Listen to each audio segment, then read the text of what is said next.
Le président russe Vladimir Poutine a destitué le commandant-chef de son armée en Ukraine 3 mois seulement après sa nomination. Le chef d'état-major Valéry Gerassimov sera maintenant en charge des opérations. Il remplace Sergueï Sourovikine, l'homme qui a coordonné les récentes attaques sur les infrastructures d'énergie en Ukraine. D'après l'Institut pour l'étude de la guerre, la restructuration des forces militaires va dans le sens de futures opérations offensives. Et Valéry Gerassimov, qui a approuvé sans opposition la désastreuse opération militaire de la Russie en février 2022, a peu de chances de commencer à s'opposer au plan de Vladimir Poutine.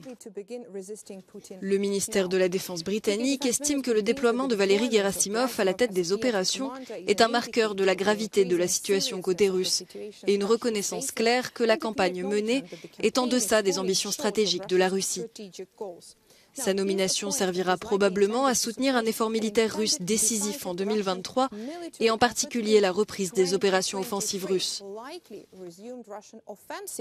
Une question se pose désormais, où pourraient être menées ces opérations? L'Institut pour l'étude de la guerre a estimé que les forces russes semblaient se préparer à un effort militaire décisif, peut-être dans la région de Lugansk. Ces derniers jours de violents combats se sont poursuivis aux abords de Kreminna, où la Russie a presque certainement affecté des parachutistes pour renforcer la ligne de front, après avoir évalué que le secteur était particulièrement vulnérable. L'Institut anticipe également que, dans le pire des cas, la Russie pourrait envahir une nouvelle fois le nord de l'Ukraine, cette fois-ci en passant par le Bélarus.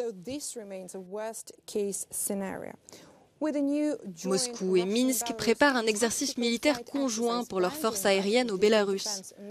Pour le ministère de la Défense britannique, il est peu probable que cet exercice soit une préparation pour une nouvelle offensive contre l'Ukraine. Bien que de nombreuses forces russes soient stationnées au Bélarus, elles sont principalement occupées à la formation. Il est peu probable qu'elles constituent une force offensive crédible.